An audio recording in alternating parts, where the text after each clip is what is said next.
इन संघियों ने भारतीय गणराज्य और भारतीय संविधान पर हमला कर दिया है। जो पार्टी मनुस्मृति में विश्वास करती है, खुलेआम कर रहे हिंदू राष्ट्र बनाएंगे। आप भी हिंदू बनते तो कौन सा वाला हिंदू हो पहले पूछो। उस हिंदू राष्ट्र में आप कहां रहोगे पूछो। आपको क्या करना पड़ेगा ये पूछो। लेकिन ओबीसी का आरक्षण खत्म होगा तो खाली यादव का खत्म होगा, दलित का आरक्षण खत्म होगा तो सिर्फ जाटव का खत्म होगा। ये आरक्षण कॉन्सेप्ट ही जब गायब हो जाएगा तो किसी का नहीं बचेगा। आपको एक दूसरे को Yadav versus Kurmi, Kurmi versus Kushwaha, Jat versus Yadav ये करवा रहा है। उसको इशारे पे आप नाच रहे हैं। मोहन यादव सीएम, इधर सैनी साहब सीएम, छत्तीसगढ़ में कौन सा है ट्राइब है सीएम।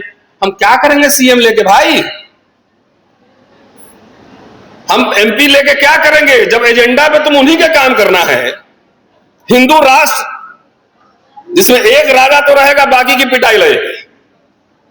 तो ऐसे सीएम लेके हम पीएम लेके क्या करेंगे? अभी तो ओबीसी हमारे पीएम है ही। आपके बच्चों के साथ एनएफएस हो रहा है। रोस्टर की लड़ाई लड़के हम लोगों ने यूनिवर्सिटी में रिजर्वेशन लगवाया, लेकिन उसके साथ भी ये लीला चल रही है। कोई समाज सोया हुआ है? कोई आंदोलन नहीं है। इस समाज का नेता भी सोया हुआ है। अभी रोस्टर में हेराफेरी हो रही है। ईडब्ल्यूएस का ज्यादा अपॉइंटमेंट हो रहा है, ओबीसी का कम हो रहा है, उसमें नॉट फाउंड सुटेबल हो रहा है। ये समाज जगता नहीं, इसके नेता नहीं जगता है। क्यों? खाली पॉलिटिक्स में इंटरेस्टेड है। दोस्तों, पिछले 10 साल से आरएसएस और बीजेपी आपको लीला में फंसा रहा है, लीला में। मैं अभी रायपुर में था 2-3 दिन पहले एक कार्यक्रम में, और मैं एक व्यक्ति का भाषण सुन रहा था कि जो पिछड़े वर्ग के थे। नारा लगा रहे थे मोदी जी जिंदाबाद। और किस लिए? यूजीसी एक्ट के लिए। और 90% उनका भाषण यह था कि एससी एसटी का एक्ट का दुरुपयोग ओबीसी पे ज्यादा हो रहा है, कि ओबीसी पे ज्यादा, और उनका अटैक एससी एसटी पे था। और यह समस्या पूरे देश में क्यों एट्रोसिटी हो रहा है, कौन कर रहा है, क्यों हो रहा है, इसके वजह को समझिए। ओबीसी समुदाय छुआछूत का शिकार नहीं रहा है, पहले ये समझिए। अनटचेबिलिटी का शिकार नहीं रहा है। दलित समुदाय अनटचेबिलिटी का शिकार रहा है, और वो अनटचेबिलिटी सिर्फ सवर्ण से नहीं, पिछड़ों वर्ग के साथ भी वो रहा है। इस मसले को जब तक नहीं समझेंगे, अभी जाति जनगणना की लड़ाई, ये मुद्दा लगातार हम लोग उठा रहे हैं, दलित लोग भी उठा रहे हैं, जबकि दलितों का तो मैंडेटरी था कि 10 साल में होना है। एससी एसटी का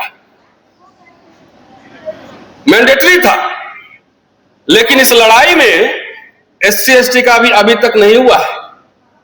और इसमें कोई नेता, कोई संगठन इस पे आवाज नहीं उठा रहा कि एससी एसटी का कहां गया। जाति जनगणना हो, सिर्फ ओबीसी का क्यों, सबका हो जाति जनगणना।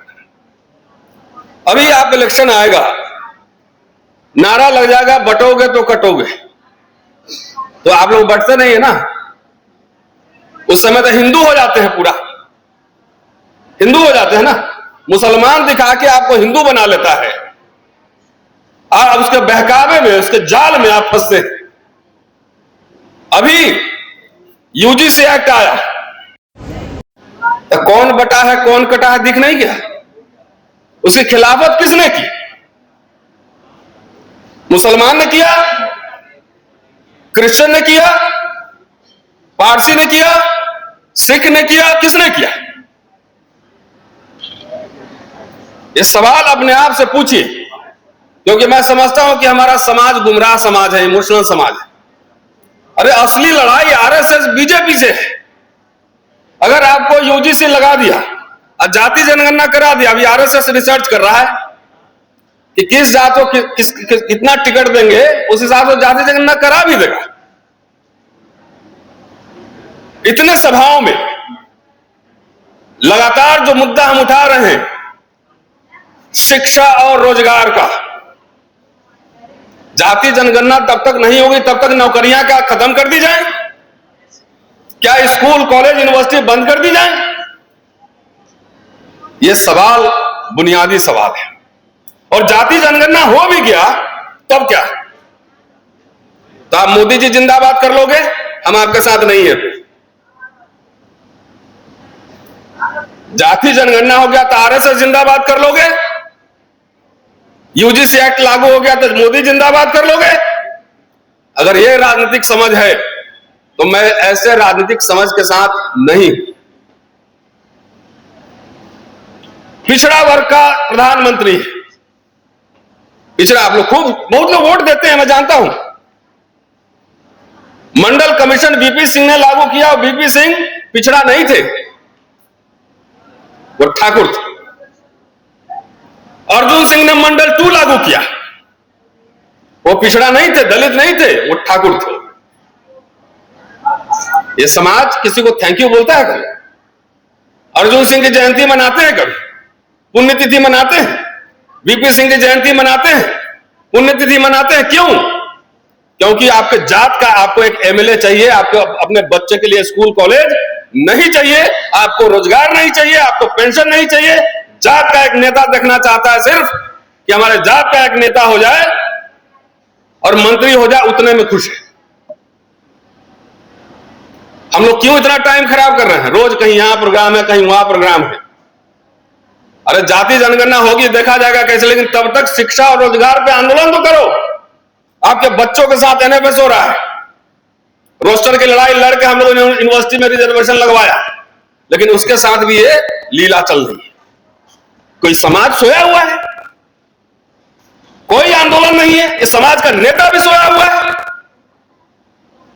अभी रोस्टर में हेराफेरी हो रही है, ईडब्ल्यूएस का ज्यादा अपॉइंटमेंट हो रहा है, ओबीसी का कम हो रहा है, उसमें नॉट फाउंड सुटेबल हो रहा है। इस समाज जगता नहीं, इसके नेता नहीं जगता है। क्यों? खाली पॉलिटिक्स में इंटरेस्टेड है। जाति जनगणना हो भी जाएगा तब आपको बीजेपी आरएसएस आपको एक टिकट दे देगा तो आप उसी को वोट दोगे ना। यही राजनीतिक समझ है। जो पार्टी मनुस्मृति में विश्वास करती है, खुलेआम कर रहे हिंदू राष्ट्र बनाएंगे, आप भी हिंदू बनते तो कौन सा वाला हिंदू हो पहले पूछो। उस हिंदू राष्ट्र में आप कहां रहोगे पूछो, आपको क्या करना पड़ेगा ये पूछो। आप कहां रहेंगे? यादव जी कहां रहेंगे? कुशवाहा जी कहां रहेंगे इस हिंदू राष्ट्र में?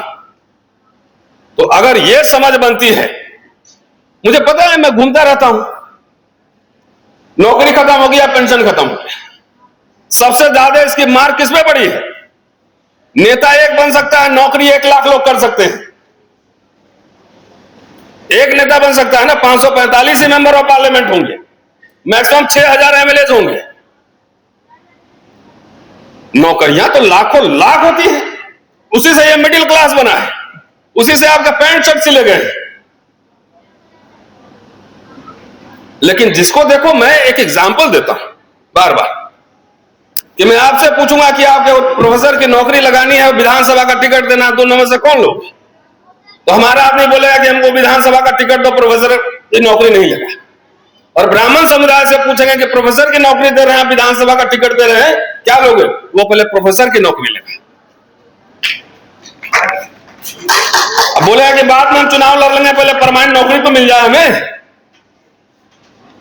तो यहां हमारा तो 22 साल का लड़का अभी एमए नहीं हुआ है, उसको भी विधायक बनना है। तो ये खेल आरएसएस बीजेपी समझ चुका है कि इन समुदायों को रोजगार से, शिक्षा से, बिजनेस से मतलब नहीं है, खाली टिकट लेना, सबको एमएलए एमपी बनना है। कितना बना लोगे भाई? 1982 तक, 50 से लेकर 82 तक एससी एसटी के 20 लाख कर्मचारी हो चुके थे।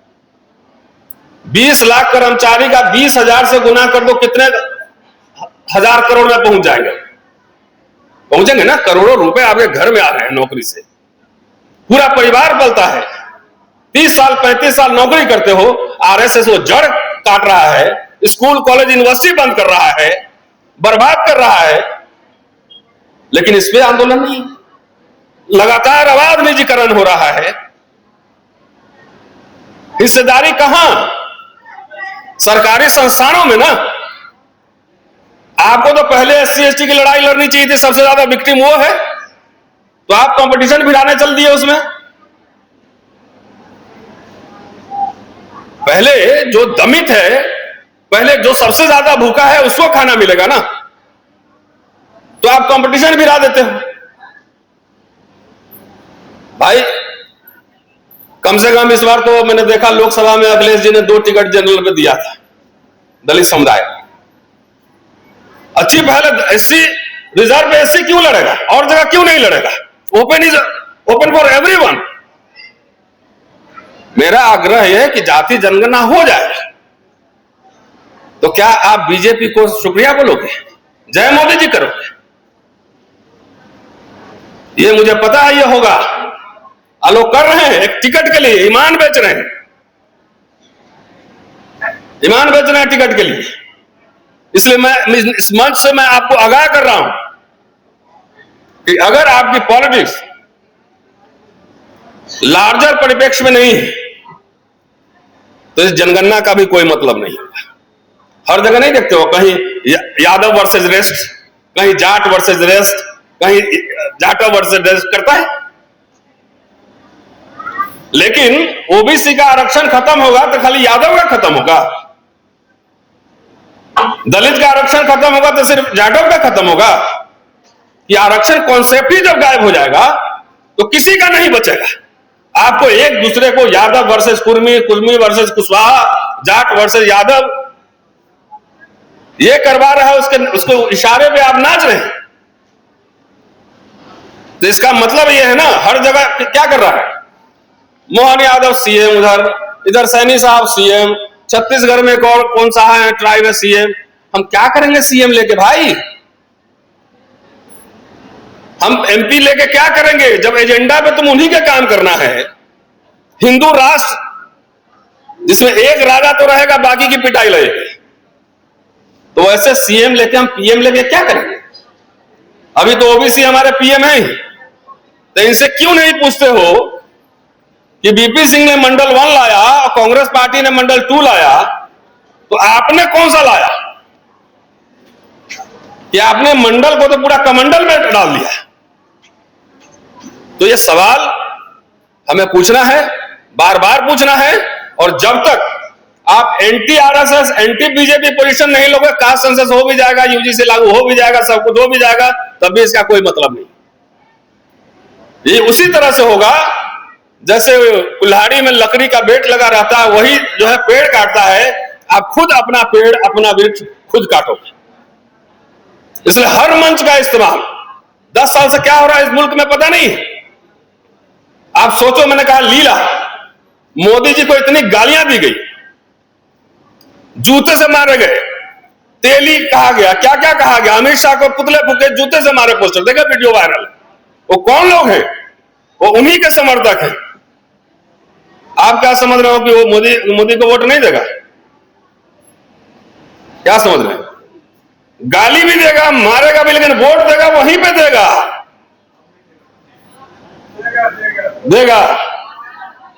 वहीं देगा वो। और आपको झुंझुना पकड़ा दिया यूजीसी एक्ट, खुश हो गए, मोदी जिंदाबाद, तो कुछ वोट आपसे भी ले लेगा। बन गई सरकार, बन गई। तो इसलिए मैं बार बार यह सवाल उठाता हूं कि ये लड़ाई वैचारिक लड़ाई है।